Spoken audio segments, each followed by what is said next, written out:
प्यारे बच्चों, बाल महाभारत के पिछले भाग में आपने जाना कि कौरवों ने पांडवों को मारने की योजना के चलते लाक्षागृह का निर्माण कराया और किस प्रकार पांचों पांडव अपनी माता कुंती के साथ वहां से बच निकले। सुनते हैं इसके आगे की कहानी।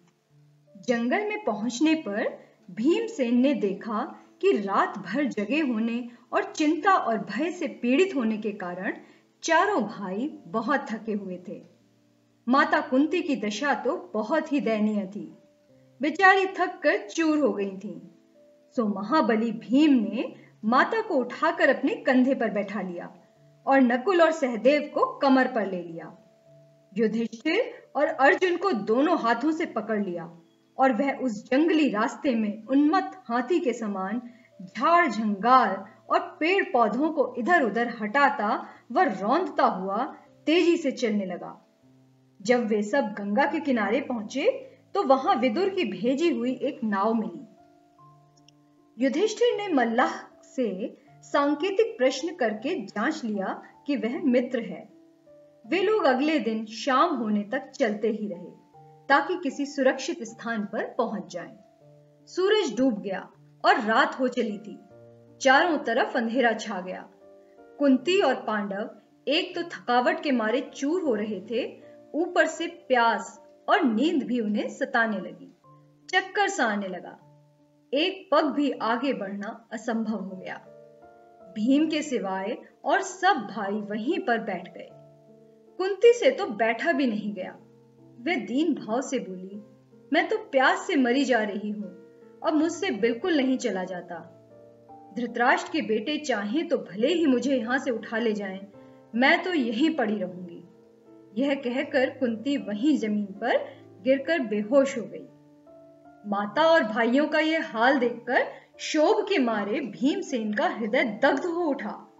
वह उस भयानक जंगल में बेधड़क घुस गया और इधर उधर घूम घाम कर उसने एक जलाशय का पता लगा ही लिया। उसने पानी लाकर माता और भाइयों की प्यास बुझाई। पानी पीकर चारों भाई और माता कुंती ऐसे सोए कि उन्हें अपनी सुध-बुध तक न रही। अकेला भीमसेन मन ही मन कुछ सोचता हुआ चिंतित भाव से बैठा रहा। पांचों भाई माता कुंती को लिए अनेक विघ्न बाधाओं का सामना करते और बड़ी मुसीबतें झेलते हुए उस जंगली रास्ते में आगे बढ़ते ही चले गए। वे कभी माता को उठाकर तेज चलते, कभी थके मांदे बैठ जाते, कभी एक दूसरे से होड़ लगाकर रास्ता पार करते। वे ब्राह्मण ब्रह्मचारियों का वेश धारण करके एक चक्रा नगरी में जाकर एक ब्राह्मण के घर में रहने लगे। माता कुंती के साथ पांचों पांडव एक चक्रा नगरी में भिक्षा मांगकर अपनी गुजर करके दिन बिताने लगे। भिक्षा के लिए जब पांचों भाई निकल जाते तो कुंती का जी बड़ा बेचैन हो उठता था। वह बड़ी चिंता से उनकी बाट जोहती रहती। उनके लौटने में जरा भी देर हो जाती तो कुंती के मन में तरह तरह की आशंकाएं उठने लगती थी। पांचों भाई भिक्षा में जितना भोजन लाते, कुंती उसके 2 हिस्से कर देती। एक हिस्सा भीमसेन को देती और बाकी आधे में से 5 हिस्से करके चारों बेटे और खुद खा लेती थी। तिस पर भी भीमसेन की भूख नहीं मिटती। हमेशा ही भूखा रहने के कारण वह दिन पर दिन दुबला होने लगा। भीमसेन का यह हाल देखकर कुंती और युधिष्ठिर बड़े चिंतित रहने लगे। थोड़े से भोजन से पेट न भरता था तो भीमसेन ने एक कुम्हार से दोस्ती कर ली। उसने मिट्टी आदि खोदने में मदद करके उसको खुश कर दिया। कुम्हार भीम से बड़ा खुश हुआ और एक बड़ी हांडी बनाकर उसको दी। भीम उसी हांडी को लेकर भिक्षा के लिए निकलने लगा। उसका विशाल शरीर और उसकी वह विलक्षण हांडी देखकर बच्चे तो हंसते हंसते लोटपोट हो जाते। एक दिन चारों भाई भिक्षा के लिए गए। अकेला भीमसेन ही माता कुंती के साथ घर पर रहा। इतने में ब्राह्मण के घर के भीतर से बिलख बिलख कर रोने की आवाज आई। अंदर जाकर देखा कि ब्राह्मण और उसकी पत्नी आंखों में आंसू भरे सिसकियां लेते हुए एक दूसरे से बातें कर रहे थे।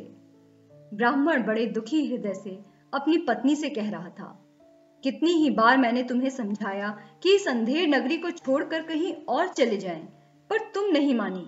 यही हठ करती रही कि यहाँ मेरे बाप दादा का गांव है, मैं यहीं रहूंगी। बोलो, अब क्या कहती हो? अपनी बेटी की भी बलि कैसे चढ़ा दूं और पुत्र को कैसे काल कवलित होने दूं? यदि मैं शरीर त्यागता हूं तो फिर इन अनाथ बच्चों का भरण पोषण कौन करेगा? हाय, अब मैं क्या करूं? और कुछ करने से तो अच्छा उपाय यह भी है कि सभी एक साथ मौत को गले लगा लें। यही अच्छा होगा। कहते कहते ब्राह्मण सिसक सिसक कर रो पड़ा। ब्राह्मण की पत्नी रोती रोती बोली, प्राणनाथ, मुझे मरने का कोई दुख नहीं है। मेरी मृत्यु के बाद आप चाहें तो दूसरी पत्नी ला सकते हैं। अब मुझे प्रसन्नता पूर्वक आज्ञा दें ताकि मैं राक्षस का भोजन बनूं। पत्नी की ये व्यथा भरी बातें सुनकर ब्राह्मण से ना रहा गया।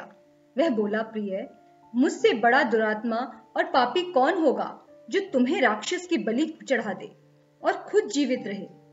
माता पिता को इस तरह बातें करते देख ब्राह्मण की बेटी से ना रहा गया।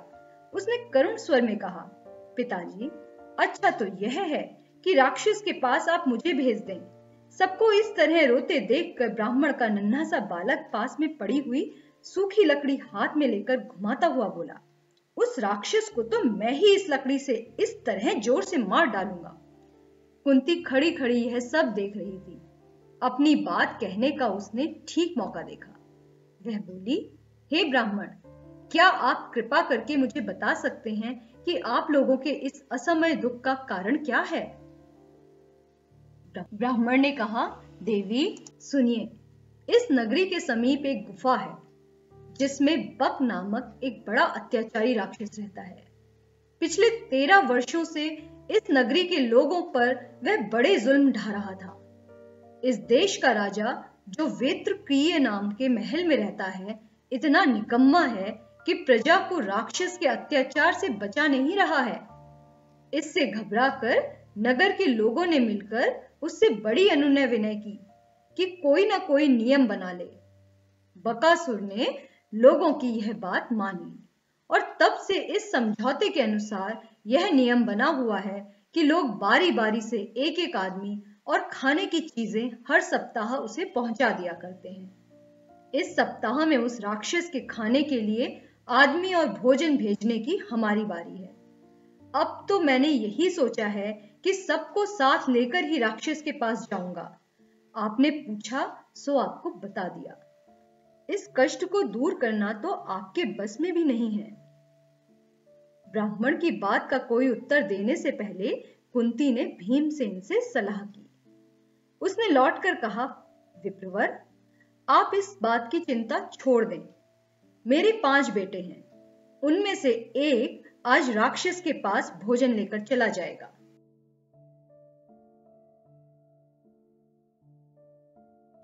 सुनकर ब्राह्मण चौंक पड़ा और बोला, आप भी कैसी बातें कहती हैं?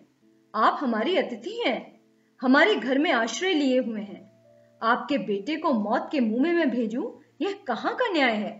मुझसे यह नहीं हो सकता। कुंती को डर था कि यदि यह बात फैल गई तो दुर्योधन और उनके साथियों को पता लग जाएगा कि पांडव एक चक्रा नगरी में छिपे हुए हैं। इसलिए उसने ब्राह्मण से इस बात को गुप्त रखने का आग्रह किया था। कुंती ने जब भीमसेन को बताया कि उसे बकासुर के पास भोजन सामग्री लेके जाना होगा तो युधिष्ठिर खींच उठे और बोले, यह तुम कैसा दुस्साहस करने चली हो मां? युधिष्ठिर की इन कड़ी बातों का उत्तर देते हुए कुंती बोली, बेटा युधिष्ठिर, इस ब्राह्मण के घर में हमने कई दिन आराम से बिताए हैं। जब इन पर विपदा पड़ी है तो मनुष्य होने के नाते हमें इसका बदला चुकाना ही चाहिए। मैं बेटा भीम की शक्ति और बल से अच्छी तरह से परिचित हूं। तुम इस बात की चिंता मत करो। जो हमें वारणावत से यहां तक उठाकर लाया, जिसने हिडिंब का वध किया, उस भीम के बारे में मुझे ना तो कोई डर है न चिंता। भीम को बकासुर के पास भेजना हमारा कर्तव्य है। इसके बाद नियम के अनुसार नगर के लोग खाने पीने की चीजें गाड़ी में रखकर ले आए। भीमसेन उछलकर गाड़ी में बैठ गया। शहर के लोग भी बाजा बजाते हुए कुछ दूर तक उसके पीछे पीछे चले। एक निश्चित स्थान पर लोग रुक गए और अकेला भीम गाड़ी दौड़ाता हुआ आगे गया। उधर राक्षस मारे भूख के तड़प रहा था। जब बहुत देर हो गई तो बड़े क्रोध के साथ वे गुफा से बाहर आया। देखता क्या है कि एक मोटा सा मनुष्य बड़े आराम से बैठा हुआ भोजन कर रहा है। यह देखकर बकासुर की आंखें क्रोध से एकदम लाल हो उठी। इतने में भीमसेन की भी निगाह उस पर पड़ी। उसने हंसते हुए उसका नाम लेकर पुकारा। भीमसेन की यह ढिठाई देखकर राक्षस गुस्से में भर गया और तेजी से भीमसेन पर झपटा। भीमसेन ने बकासुर को अपनी ओर आते देखा तो उसने उसकी तरफ पीठ फेर ली और कुछ भी परवाह न करके खाने में ही लगा रहा। खाली हाथों काम न बनते देखकर राक्षस ने एक बड़ा सा पेड़ जड़ से उखाड़ लिया और उसे भीमसेन पर दे मारा, परंतु भीमसेन ने बाएं हाथ से उसे रोक लिया।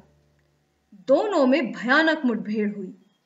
भीमसेन ने बकासुर को ठोकरे मारकर गिरा दिया और कहा, दुष्ट राक्षस, जरा विश्राम तो करने दे। थोड़ी देर सुस्ताकर भीम ने फिर कहा, अच्छा अब उठो। बकासुर उठकर भीम के साथ लड़ने लगा। भीमसेन ने उसको ठोकरे लगाकर फिर गिरा दिया। इस तरह बार बार पछाड़ खाने पर भी राक्षस उठकर भिड़ जाता था। आखिर भीम ने उसे मुंह के बल गिरा दिया और उसकी पीठ पर घुटनों की मार देकर उसकी रीढ़ की हड्डी तोड़ डाली। राक्षस पीड़ा के मारे चीख उठा और उसके प्राण पखेरु उड़ गए। भीमसेन उसकी लाश को घसीट लाया और उसे नगर के फाटक पर जाकर पटक दिया। फिर उसने घर आकर मां को सारा हाल बताया। तो बच्चों, देखा किस तरह से भीम ने बकासुर का अंत किया।